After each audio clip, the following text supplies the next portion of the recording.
ताज्या बातम्यांसाठी ABP माझाला subscribe करा आणि बेल आयकॉन प्रेस करा। आणि आता आणखी एक मोठी बातमी आहे। आज परत एकदा ईडी ही सरनाईकांच्या घरी पोहोचलेली होती। प्रताप सरनाईक यांच्या घरी आज पुन्हा एकदा ईडीचा छापा पडला। जवळपास 8 तास ईडीने सरनाईक यांच्या कार्यालयाची तपासणी केलेली आहे। वैभव परब आपले प्रतिनिधी आपल्या सोबत आहेत। वैभव, काय माहिती आहे या संदर्भात?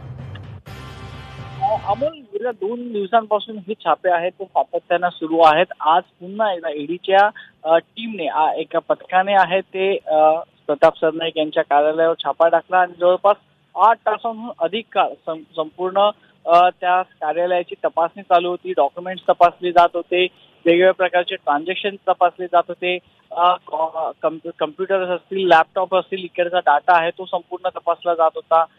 एटीएम मधले, क्रेडिट कार्ड मधले ट्रान्झॅक्शन कुठे कुठे झालेले आहेत याची देखील माहिती आहे ती आज घेतली जात होती। परंतु दिवसाअखेरीस काही महत्वाची धागेदोरे आहेत ते ईडीच्या टीमला न लागल्यामुळे ईडीची टीम आहे ती या ठिकाणीहून निघून गेलेली आहे। पुढे नेमकं काय होतं आहे, कारण सरनाईक कुटुंब आहे ते क्वारंटाईन झालेलं आहे। यानंतर पुन्हा एकदा नोटीस कार्यालयात ईडीच्या चौकशीसाठी बोलवणार का हे पाहावं लागेल। वैभव, धन्यवाद दिलेल्या या संपूर्ण माहितीबद्दल।